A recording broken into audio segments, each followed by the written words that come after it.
which job is a lot less fun than most people expect. Video game tester. You aren't spending your time playing completed fully realized games.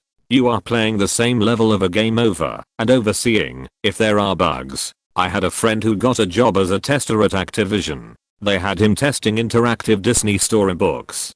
I have a coworker who used to work at Activision programming those interactive Disney storybooks. He always said the work was fine, but he hated the people he worked with.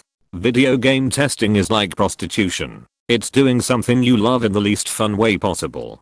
Sure, some days it can be great and just like the real thing, but most days it's a huge pain in the ass. Absolutely. My pal Carl did it for a year and he played games like Arkham Knight and he absolutely hated the job. Wore his love of gaming down to nothing. He quit, gifted me all his game systems, and moved to Sweden. After reading through this thread for 20 minutes I've concluded that every job sucks. I think doing anything for 8 hours a day, 5 days a week would probably get tiresome. After working in 2 to 3 hour blocks interspersed with home cooking, walks, naps, and little tasks around the house these last few months, I'm having a hard time accepting that I'll probably have to endure 5 consecutive 8-hour days again. As a keeper, don't get me wrong, it's awesome to be around so many amazing animals and care for them, but the smells are ridiculously, insanely foul. I have a really strong stomach, and it's still tough for me. Had some interns quit over it. I was warned about the smells when getting into the field, but thought, oh, I volunteered at animal shelters, I know what animal stink smells like. Nope. Not even close. Which smell the worst? Are there any that don't? Otters. I don't think I know a single person who works with otters who's not bothered by the smell. They are related to ferrets, so they have super strong musk, way stronger than ferrets, and smear it everywhere. They also eat nothing but fish, and you really can smell it in their oily, gooey poop. Big cats. Out in the open it's not so bad, but I've thrown up in the night houses / rain shelters before. Huge, 6-pound piles of cat shit all over the floor, with no litter to mask the smell. Unneutered male lions will spray too. Like a cat. One lion makes enough spray to make the whole place smell like a cat hoarder's house. Vultures. Their puke can melt metal and repels lions. It is hands down the worst thing I have ever experienced in my 30 years on the planet. There are just no words to describe the pure molten hot rotting diaper stench that is vulture vomit. Penguins. Fishy oily birds stink. They're cute though, so they get a pass. Anteaters with diarrhea. Insect-based watery shits are horrid. Their puke can melt metal. I'm sorry, what? Hahaha, that's the truth. I've been a keeper for 10 years and recently became a department director, and was surprised how much of a problem we have with this with the new keepers and interns. I've had to constantly tell some of them yes, you do actually have to clean up the otter poop. Yes. I know it's slimy and smells like rotten fish. That is how an otter works. No. You can't take an hour break to shower 3 times just because you slipped in the 6 cheaters. Diarrhea / puke. Go wipe it off and get back to work.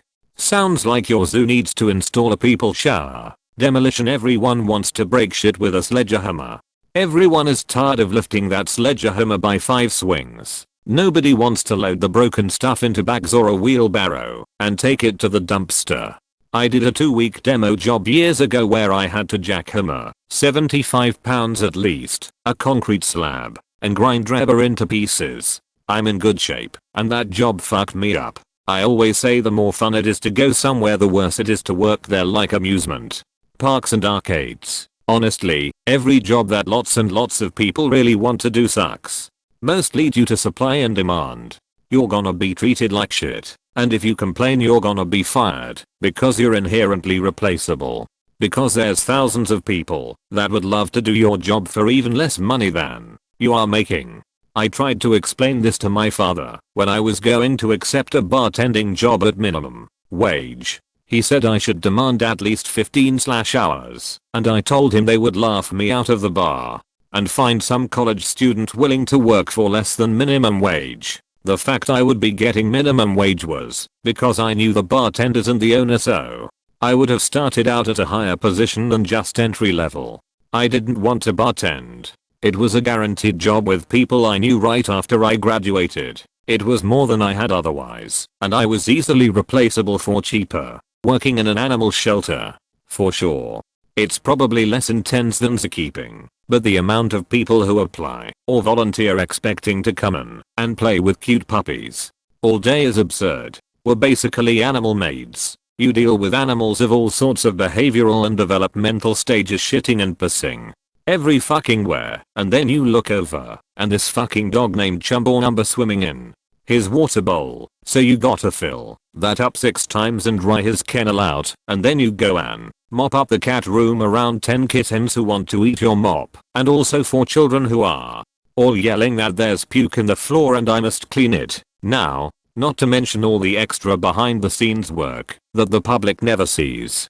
How in the summer, during kitten and puppy season, the shelter built to house 500 maximum has 750, and I didn't take a lunch or sit at all for any of my shifts for the past 6 days. How the courts force us to put down animals that we know can be rehabilitated, but we don't get enough funding to fight it. How animal control just showed up with the 4th pregnant stray of the week, but intake is full, and even double stacked in some cases, so your coworker fosters the cats on her own.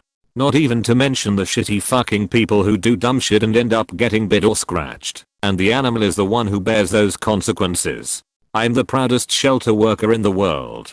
I adore my job, even at its hardest. I didn't sit for 9.5 hours today, and I found a cat turd in the cuff of my jeans, but it doesn't matter, because a bonded pair of adult cats got adopted today. I took 6 applications this morning and the cat in bank 4 with the goopy eye is already looking better, and we sent a mama out to foster. The hard work is always worth it for these babies. I want to hear more about Chumbawamba. Chumbawamba was this silky coated black and brown hound mix. He was super gangly and tall and had these big ol' ears and was a very good boy, but every fucking day without fail, he'd flip his water bowl, even with no tip bowls. So we have him a heavier, deeper bowl every day, at least 4 times a day. Chumbawamba got this enormous heavy bottomed water bowl filled, held close to a gallon of water, weighed about 10 pounds empty, and was too heavy for me to even really lift when full. Oh, thought Chumbawamba, I cannot flip this big bowl. It's too heavy. But Chumbawamba was an innovator. Instead of just flipping the bowl, he said, what if I got rid of the water? Then I would be strong enough to flip it. So there goes Chumbawamba, diving front paws first into the bowl and essentially digging the water out until it was empty enough that he could flip it. He was a big thirsty dork, and I loved him, even though he super annoyed me when he dumped his bowls. I'm a marine biologist. I spent the last week measuring defrosted fish heads. The sea was angry that day. Lawyer, no it isn't, like they show on TV. Hey, finally cases before the judge. Crap, the other party didn't show up. Next date that judge has given is 3 months away. Edit. Need to say a few things. 1. Thank you fellow redditors for the gold and silver. Now I can finally see what r/lounge is all about. Now, little bit about me. I'm from India and have moved on from litigation to academia.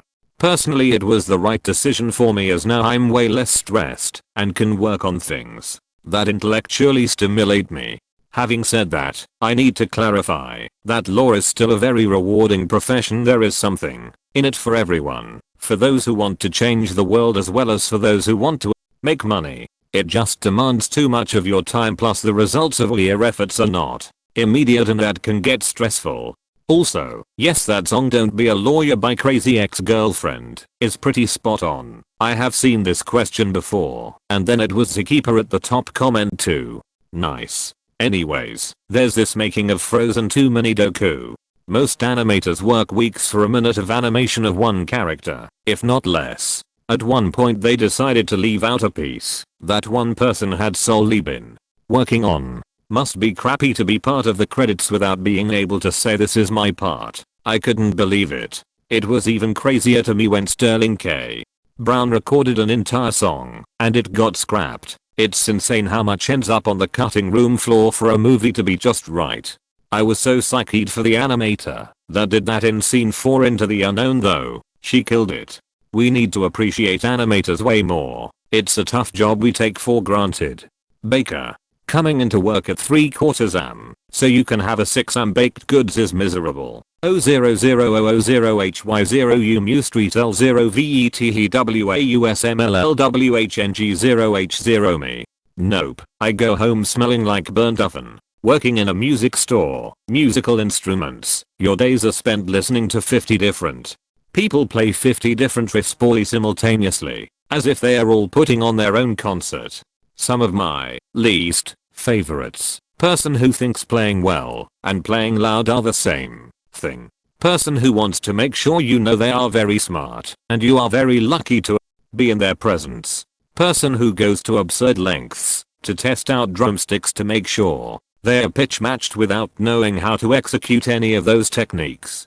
Extra points if they are just going to shred them to splinters in a week anyway. People who act like you're in their way because you're trying to do your job. People who assume you couldn't possibly know anything about the instruments you play and sell all day long. Side note, I mostly loved my time working in a music store and I enjoy helping people, but the people who come in with aggressive egos and nasty attitudes are insufferable. Oh my goodness, same thing at a craft beer bar. No, I do not want to hear about every craft beer that you have ever had, or the best craft beer in your town. No, I'm not going to tell my boss that this bar would be so much better if X. And yes, you are vastly more knowledgeable about the craft of beer than I am, maybe? A lot of times not, because, while I like people and talking to people, I really do not care about the brewing process. But I love to learn and love listening to what you have to say if you are saying it out of a true love of the craft and not because you are trying to prove to me that you know more than I do about beer. And no, I'm not working here to hear misogynistic comments like if you wear a lower cut shirt, you'll get more tips or much worse. That I've usually heard before. Lifeguarding. Everyone expects Baywatch act saving lives all the time. But it's usually just sitting there blowing your whistle telling little shits to stop fucking around. I lifeguarded in high school. It can be mind-numbingly boring. I was certainly the tannest I've ever been though. There is no way I could do that job. I'd zone out way too easy. Before COVID, I'd watch the lifeguards at my daughter's swim school. There were like 3 of them at any given time. But they were always looking up and down / side to side, nodding their heads, looking out. I swear they swapped out every 10 minutes or so. That has to be exhausting and boring as hell at the same time. But once, boom, dude was either water grabbing a little one, fast as hell, mad props. The up down side to side is scanning the top and bottom of the whole pool plus the deck around them, assuming they are good guards and not just stargazing, and most guards will rotate off after about 15 minutes. To ensure there are always fresh attentive eyes on the water. I think it's a good job for me, and I love recognizing patterns in the way people act in the pool. And after you've been a guard for a while you can often tell how good of a swimmer someone will be simply by how they walk through the change room doors. Stuff like that I just find absolutely fascinating. Being a character performer at Disney. Don't get me wrong, there are some amazing perks and truly magical moments. I know I'm super lucky and tons of people would love to be in my shoes. But the day-to-day work is exhausting in ways I never thought possible. Guests are ridiculously abusive. I've had things said and done to me I never would have imagined. The company isn't always great. It highly depends on your leadership.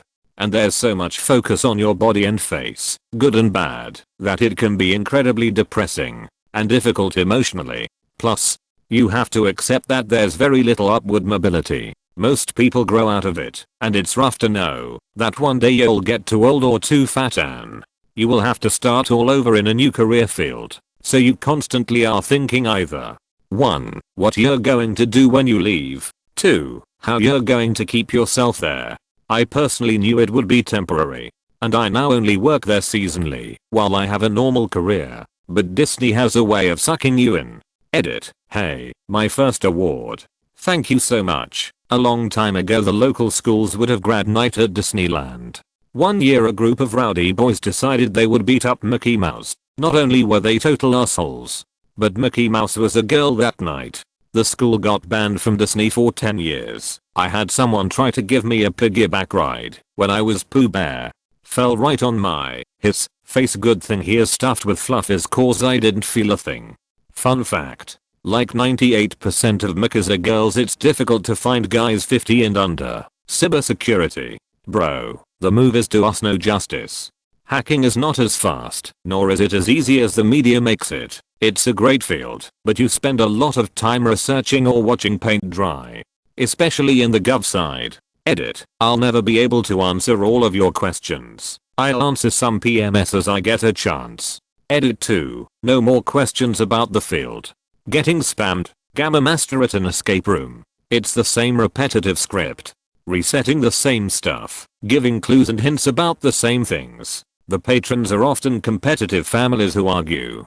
Obnoxious impatient 13-year-olds. College students who have been drinking. Idiots who break shit and touch shit that I specifically told them not to. They never remember your initial instructions. If something gets broken during one group, you have to hurry and fix it before the next group. First time I went to an escape room.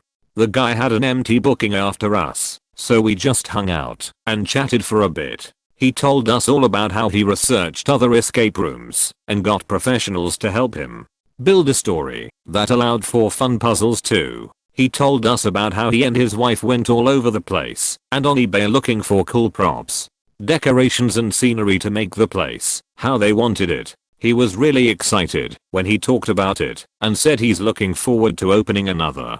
The day-to-day might be boring, but the guy 100% loved making the thing in the first place. My cousin used to work at an escape room and let me, my sister, and a few of our other cousins come in during off hours. Apparently it was the most entertained he'd ever been as Gamma Master for the escape room. Largely because he got to see just how stupid his cousins are. B. He got to see us turn on each other at multiple points. And C. He could say whatever the hell he wanted because it was family, so he didn't have to stick to the same script. Apparently it was frustrating watching us for those first 20 minutes doing nothing and pointing at random shit saying, "Is this a clue? No it's not idiot, stop pointing that out." He was laughing way too hard when we finally got out, working at a Charles Dickens Ferris. Interesting, but not incredibly fun. It is hard to stay in character. And people get so mad when they see the Alice in Wonderland area. Yeah, we know it's not Charles Dickens, but we can't have a kids play area in the world of Oliver Twist. Okay, lol, the kids play area is a coal factory. Google Street View driver. You're all alone for 8 hours a day. Can almost never take a break. Need to constantly be on and focused, lest you crash the 25,000 Subaru with 60,000 worth of camera equipment on it. You end up becoming an amateur meteorologist to keep track of weather patterns and cloud cover. And in my experience there are a lot of people who just get insanely upset at you, at Google, and the job in general for a wide variety of reasons. I enjoyed myself when I did it, but it was nowhere near as glamorous or fun as I or my friends and family assumed. Edit. Thanks to everyone who expressed an interest in my summer job from almost 10 years ago. I'll just answer the most asked questions here real quick. Pay, $15 an hour, but contingent on hours driven, which were themselves dependent on clear weather. To ensure optimal image quality, why not drive every day no matter the weather? Google got around this problem by making you redrive routes. Pictures turned out subpar. To prevent people double billing by driving the same easy route constantly. You also had a weekly quota of unique miles driven, so no double dipping. What could you do in the car? As long as the camera and the mapping software, edit, mapping software, thanks for the heads up, was running properly, I was on my own. I listened to music, the news, and lots of books on tape. I could stop for short bathroom breaks whenever I felt like it. And had an hour guaranteed for lunch whenever I wanted to take it, which usually amounted to eating in the car on the side of some lonely rural road 90% of the time. Who would ever think this was fun or glamorous? All I can say is, back in 2012 most people I talked to were pretty excited, myself included, about getting the chance to do any work with Google, let alone this cool new project that would let you see what any place on earth looked like at street level from the comfort of home. This was the era of Google Plus being a potentially exciting new thing, of Google Glass being the future of tech. And overall it was a different time. That's why everyone I knew thought this was a cool gig.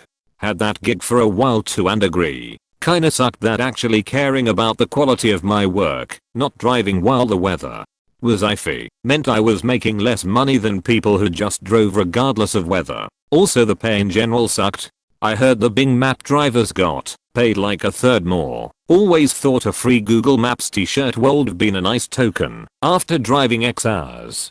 On the bright side, sometimes you come across people who are super excited to see you and do goofy shit for the camera. Sometimes I'd check later and occasionally see it made it to production. Video game testing. I've been working in the game industry for 6 years now, and teaching for 2. Testing video games is thought to be just you just play games all day. La la la lil, but it's actually very specific and arduous. First of all, there are a bunch of testing methodologies such as load/soak testing, white room testing, version testing to name a few. But the most common one is functionality testing. Functionality testing is so, if I walk into that corner with the shotgun in my inventory, I can clip through the wall, but if I have my M16 in my inventory, I don't clip through. How do you go about finding out something like your example where, if you walk through a wall, with a certain item you clip? Is it just insane copious trial and error? It seems like such an insanely tough job, and then since you're only one guy, within a week someone finds some game breaking glitch fairly early on. It just seems like a tough cycle. Being a writer, I always thought it was my absolute dream job, but the only job I could get after college was working in a content mill as a blog writer. I used to work 70-hour weeks staring at the computer in a basement of an old bank writing bullshit articles about the dangers of mold, fence cleaning, and why you need a commercial awning, and the dream turned into a nightmare, while I still write occasionally. I'm now working as a communications person, so it is a bit less heavy, bar bouncer. Hours of tension and boredom interrupted by moments of adrenaline-fueled fear for your life. Then some asshole pukes cheap booze on your shoes. Edit. I was 19 when I started, and I thought I would be getting paid to meet lots of girls and listen to live music, which I did. I also had knives pulled on me, endured threats on my life, got my nose broken, not even in a fight, and stood around and did nothing most of the time. You don't get to relax, though, because you're constantly looking for trouble. Awful job. I feel that, especially the boredom part. I was an EMT, which pays crap, years ago and fell into security work, where I was security until people bleed/intoxicated/whatever to also get paid crap, but be able to cover bills. It's mind-numbingly boring the majority of the time, until I get to de-escalate a situation where someone feels way too entitled. Asshole tries something stupid, and or brief window of very violent danger. Maybe weird, but the boredom was my least favorite part. The best were moments when I helped break up assholes fighting, and then got to see attitudes swing 180 when they need to get patched up, and I'm the only medical person there. Weirdly regular EMT be a jerk. Event security be a jerk. Event EMT oops what a joke, we are brothers right. Worked at Dr. John's, an adult shop, from midnight to 8 AM. We had a lot of fun customers, but a lot of total creeps, plus the management were all crazy. Edit. A few quick stories. I was 18F, 5 feet 0 inches with red hair. Had a creepy guy stare at me from behind the racks for a while, so I got uncomfortable and went to the back room. The security guard radios me when the guy wants to check out. He bought all barely legal and redhead fetish videos. About 45 minutes later the phone rings and I answer. No one replied, so I asked if anyone was there. Can you hear me? That sort of thing. Hang up. Phone rings again. Same thing. That's when I learned that customers would call just to hear your voice. I had a 19F come in and say that she was a preacher's daughter, and I ended up walking her through the store explaining things. She was a lot of fun and spent most of the time blushing. An older man bought a blow-up sheep with noisemaker and a gallon of lube with pump as a gag gift for a friend. I don't know that many people who would spend over $200 on a gag gift. Working the night shift, we got a ton of drunk people who were usually harmless. We were also about 10 miles from a nasty strip club, so we got a lot of their employees looking for outfits or shoes. Sometimes they would come in with random men and the men would spend a lot of money on them. The assistant manager got caught changing the prices on items she wanted to buy and then taking her 50% employee discount on top of it. She spent like $300 or something in one day and walked out with what should have been $1,000 in merchandise. The security guard on duty that day got fired. They pressed charges on the assistant manager for theft. A month later the manager got charged with tampering with a witness because she tried to get the security guard to say stuff that wasn't true. The owner said the employees were supposed to refuse service to anyone who was gay or transgender. We never did. Owner would get drunk and log into our online camera system and mess with cameras. So security guards couldn't watch the sales floor. I worked at a video rental place back when those were a thing, with an adult room in the back. About every couple months I would have to go back and tell some creep to put his dick away and get out before we called the cops. I was generally the one to deal with it. Since almost all my coworkers were women, I can just imagine what an adult specialty shop would have to deal with. Edit. Just to clarify, this was a standard movie rental place, like a Blockbuster, but a smaller chain. The back room was just a small room separated by a curtain from the rest of the store, where the adult videos were kept. An arcade in an adult store would be a lot more constantly disgusting, but also more expected, since that's the whole point of them. I do closed captioning. While I joke that yes, I get paid to watch TV, it's actually very tedious, and if you don't actually enjoy the programming you're being forced to watch something you don't care for. Or worse, if it's something I do enjoy like a long form drama, we usually chop those up into 15-minute increments and split between everyone, so I only see chunks and not always even in order. It actually ruins the show for me. Edit. Wow. For a thread about my job not being fun. Did not expect the response for interested parties. To summarize the questions, anyone who knows proper grammar and spelling can pretty much work the technical side of closed captioning. For live writing you have to be a stenographer, which you need to train for with an associate's degree. If you're looking to do side transcription work, I'd recommend ordering a foot pedal online and looking into freelance sites such as Rev and Upwork.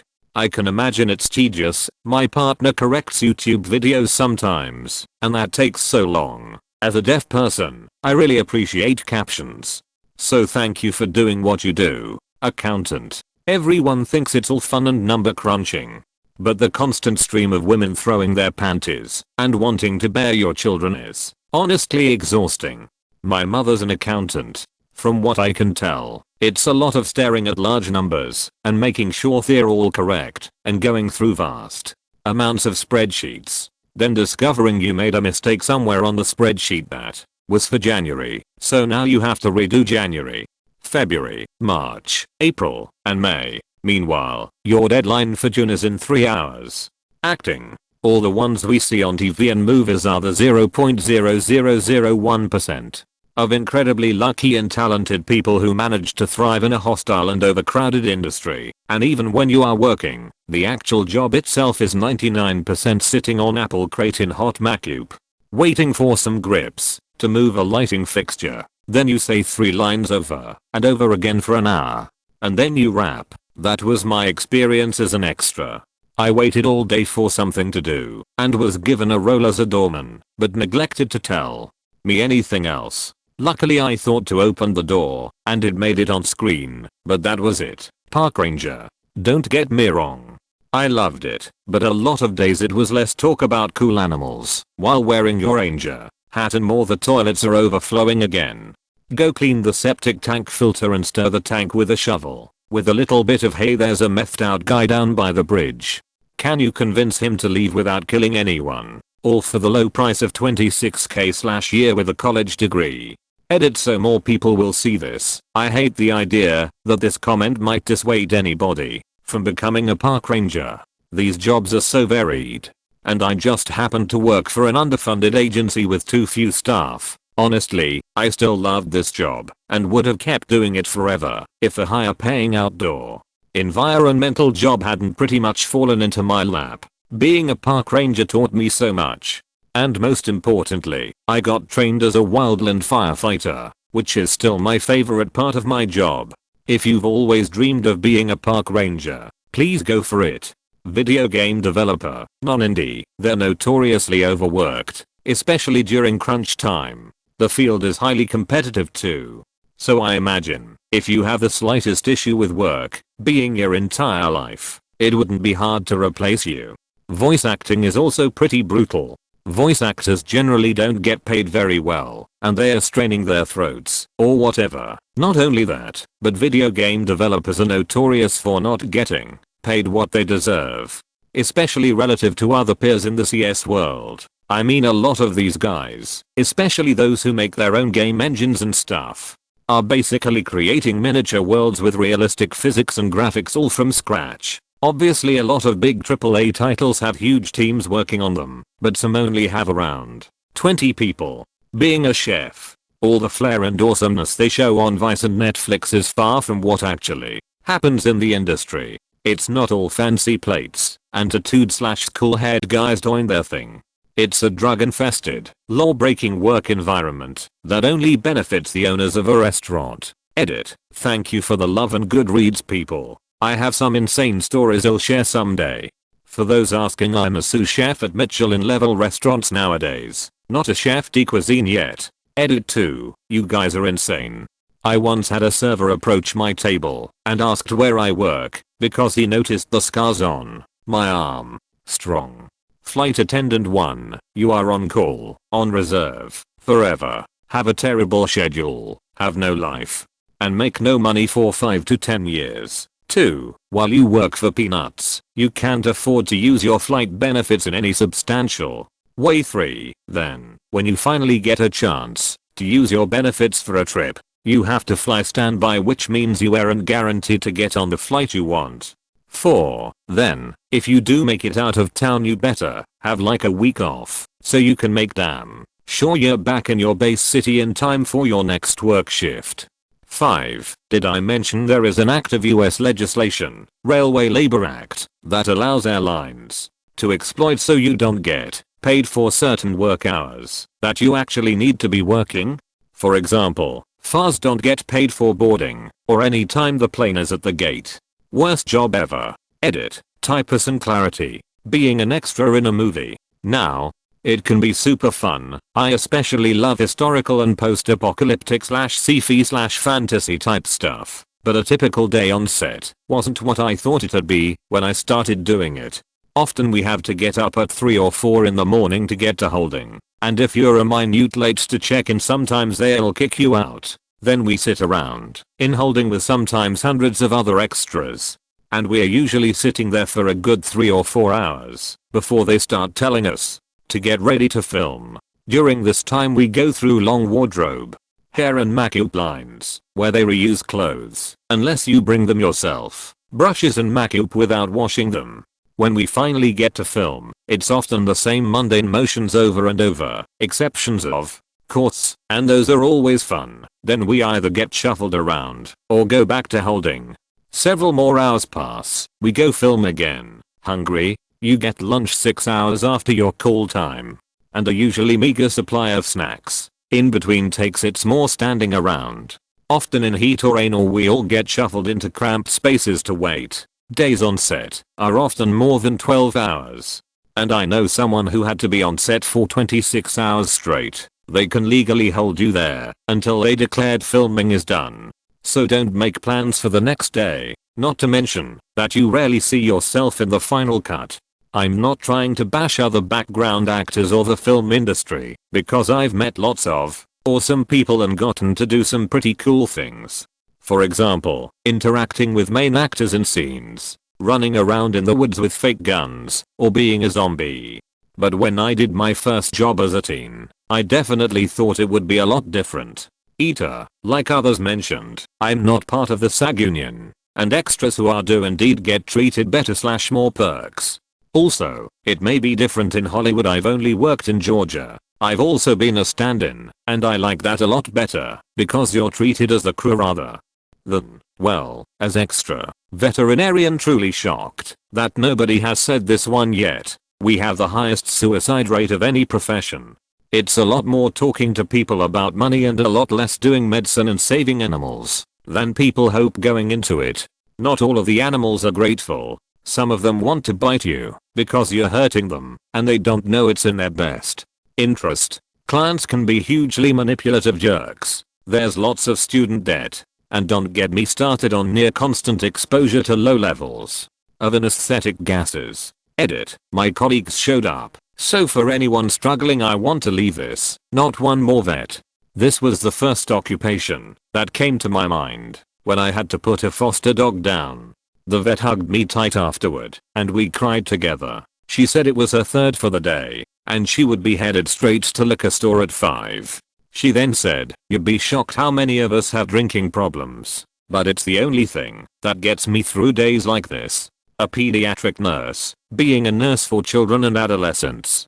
Everyone in nursing school talks about how much they want to work with kids. The reality is that a pediatric nurse sees more cases of abuse and neglect than any other specialty. Doesn't matter where you are in a pediatric hospital, it's the thing you see most. I've seen so many DCS, Department of Child Services, case workers, that I've gotten to know some of them and became acquaintances with them. Sure, working with children and adolescents is great, but people don't think about the most essential piece of that puzzle, which is their families. It doesn't matter how good of care you give to those kids. If you don't loop the parents into that care, you may as well just not be doing anything for them. Wow, I expected everyone to say this, but I haven't seen it yet. Percent 100 bartender. We've all had fun in bars, but never the bartender. Imagine throwing a house party where you're responsible for everyone, and you can't drink yourself. Edit. Yes, I know a lot of places are fine with you drinking, but I always found it made the job harder rather than easier. Being a boss or manager of any kind, you think it's gonna be all gravy cause you're on top, but there are two ways it can go. 1. You're overworked and still not getting paid enough for this SHT. 2. No one is paying attention to your work because you are the boss, so you don't actually have to do anything or even have anything to do, so you are just chronically bored out of your skull trying to find something to do that looks like boss work.